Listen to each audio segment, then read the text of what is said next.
At first, Elias Carter thought his eyes were playing tricks on him. For months, he had stared down the dusty trail from his ranch, counting the days and nights until the promise of a wife would finally arrive. He had carved notches into the cedar post by his gate, each mark a small victory in patience. The matrimonial agency back east had assured him that everything was arranged. A woman ready to start fresh in the wild frontier, a chance at companionship in a life otherwise shaped only by cattle, dust, and silence. But when the wagon finally rolled to a stop at his homestead, he realized nothing about this day would go as planned. Before we dive in, don't forget to like this video, share it with friends, and make sure you're subscribed for more incredible stories like this one. Two women stepped down from the wagon, moving so close together that their skirts brushed like one body. They carried a single trunk, their steps oddly synchronized, as if years of practice had forced them into a rhythm no one else could understand. Elias squinted against the noon sun, heart hammering in his chest. This can't be right, he muttered under his breath. He had expected one bride, a quiet woman ready for a hard but honest life in the West. Instead, two sisters stood before him, bound by something deeper than blood. The first, Hannah Walker, spoke quickly, confidently. Her voice had an edge of determination, as if she had spent her entire life convincing strangers to take her seriously. She introduced herself as the one who had written the letters, the one who had agreed to come west. The second, Grace, said nothing. Her gaze locked on Elias with a mixture of suspicion and quiet plea. She seemed younger, gentler, but there was something behind her eyes, a story untold, maybe even a wound too deep to share with a stranger. Elias swallowed hard. The driver of the wagon avoided meeting his gaze as he dropped the sister's trunk to the ground. Without ceremony, without even a farewell, he snapped the reins and disappeared down the trail, leaving a swirl of dust in his wake. And just like that, Elias was alone, standing before two women he had never expected. The awkwardness began immediately.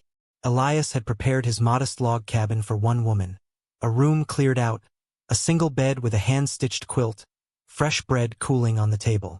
But now two women stood in his doorway, both carrying the weight of their own silence. Inside, the smallness of the space became obvious. Hannah led the way, speaking for both, while Grace lingered behind like a shadow. They inspected the cabin, the rough-hewn beams, the stone hearth, the plain table and chairs Elias had built with his own hands. It wasn't much, but it was all he had.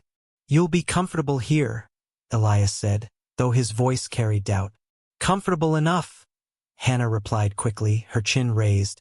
Grace, however, pressed her lips together, her silence more unsettling than any words. That evening, Elias tried to act as though nothing were out of place. He served supper: beans, cornbread, and a bit of salted pork. He sat at the table, expecting his new guests, he didn't know what to call them, to join him, but instead, the sisters stood awkwardly beside the table. "Sit," Elias urged. Hannah shook her head gently. "It's easier if we stand." Elias frowned, confusion building. "You can't eat standing up all the time." But Hannah and Grace shared a look, one that spoke volumes in silence. Elias noticed how their every movement was tied together. One reaching for food, the other adjusting in response, their bodies linked in a way he still didn't understand. They weren't just close sisters, they were bound. Grace picked at her food delicately, while Hannah ate quickly, hungrily. The mismatch unsettled Elias. He found himself staring, wondering how such a life worked. The night ended with more awkward silence. Elias had laid out the single bed, expecting one bride. Now two women stood in the small room, facing the problem without a word. Grace brushed her hair quietly while Hannah adjusted the quilt. Elias retreated outside, staring at the stars in frustration. This wasn't what he had signed up for. Days passed and the unease only grew. Hannah spoke often, filling the silence with explanations that never truly explained anything. She told Elias that she and Grace had always been together, that the agency had promised safe passage, that they were ready to start fresh. But Grace remained mostly silent, her eyes following Elias whenever he moved around the cabin. He noticed strange things. Despite the long wagon journey across dangerous countries, the sisters bore no marks of hardship. Their clothes were plain but neat, their faces unscarred. Most travelers arrived weary, broken by the trail, but Hannah and Grace carried themselves as though they had faced something far worse than dust and distance. One morning, Elias woke before dawn to fetch water from the well. As he stepped outside, he saw something that chilled him. Two riders on a distant ridge, watching the homestead. They sat on horseback, silhouettes against the rising sun. Elias froze, his hand tightening around the bucket. The riders lingered only a moment before turning and vanishing behind the hills. He frowned. In nearly a decade of living in that valley, no one had ever come uninvited. His land was too far from the nearest settlement, too isolated for casual travelers. Whoever those men were, they hadn't come by chance. When he returned inside, he found Hannah and Grace awake, their faces pale. Grace clutched Hannah's arm tightly, whispering something Elias couldn't hear. Hannah hushed her quickly, forcing a smile as Elias set the bucket down. But the fear in their eyes gave them away. They weren't afraid of strangers. They were afraid of being found. That night, as Elias lay awake on his cot, the truth gnawed at him. Who were these sisters? Why had the agency sent them here? And most importantly, what danger had just arrived on his doorstep? He had come west seeking peace, land, and maybe even love. Instead, he had received two brides, and a storm he didn't yet understand. And as the coyotes howled across the valley, Elias realized something with a sinking weight in his chest. His quiet life was over. Elias Carter had faced drought, sickness, and even wolves tearing into his herd, but nothing unsettled him quite like the silence of his two brides. After the sight of the riders on the ridge, the air in the cabin had changed. Hannah Walker spoke less boldly, while Grace avoided Elias's eyes entirely. For a man who lived by reading the land, clouds, wind, soil, cattle moods, it didn't take long to see that the sisters were hiding something. On the second evening after the riders appeared, Elias finally broke the silence. He set his fork down and leaned across the table. "Tell me the truth. Who's looking for you?" Hannah's eyes darted to Grace. For a moment, no words came. Grace's lips trembled as though she might speak, but she only turned her face away. Hannah reached across the table and steadied her sister's hand, then forced a smile at Elias. "It's nothing," she said. "Just travelers. Men pass through these parts now and then." Elias's jaw tightened. "No, ma'am. I've lived out here for 10 years. Strangers don't just pass through. Those men came with a purpose, and I reckon you know what it is." Hannah's facade cracked. She looked at Grace again, then lowered her gaze to the table.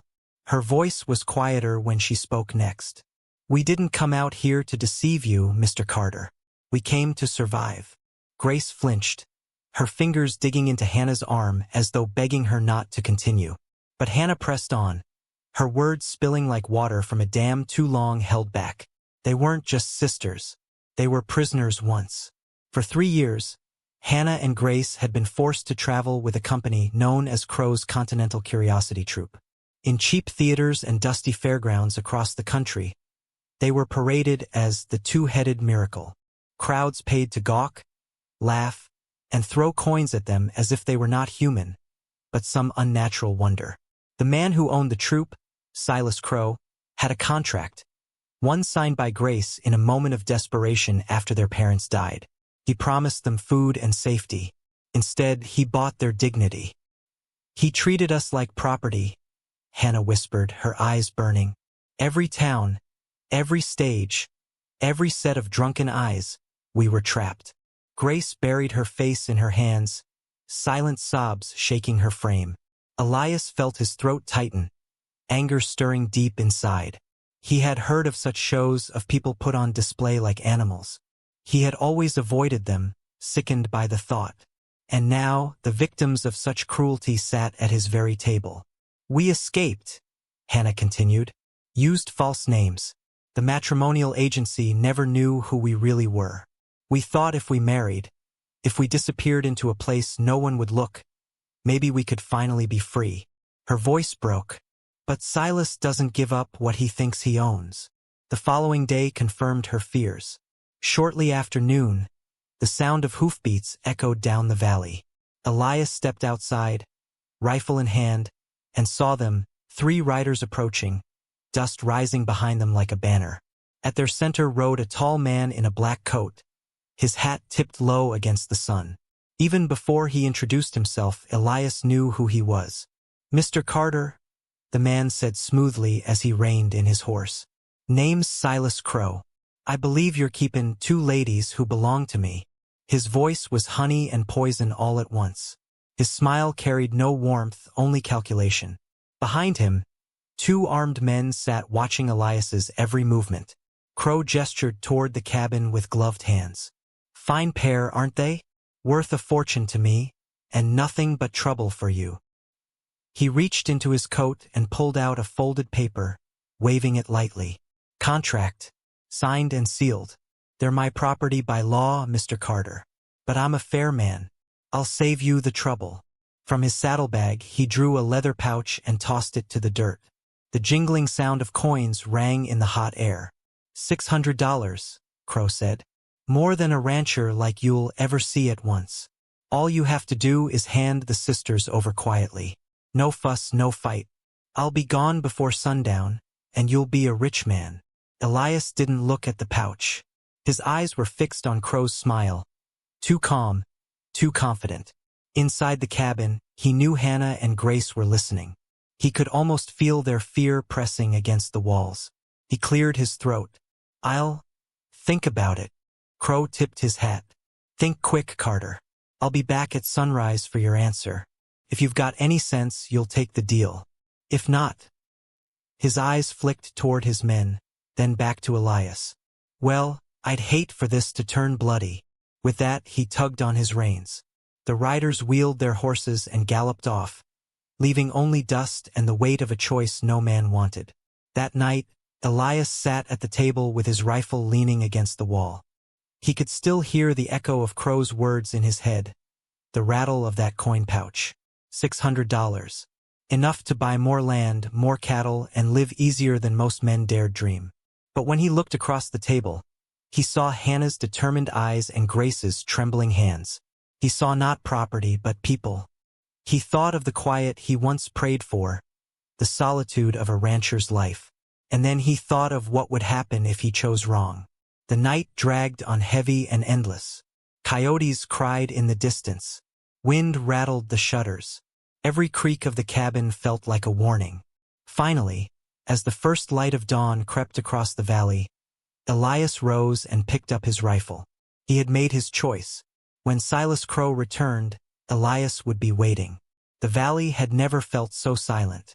Elias Carter stood outside his cabin at dawn, rifle in hand, eyes fixed on the trail where he knew trouble would come. The first rays of sunlight crept across the ridges, painting the land gold. But there was no peace in the morning. Not today. Inside, Hannah whispered soft prayers while Grace sat motionless, her face pale as chalk. Neither had slept.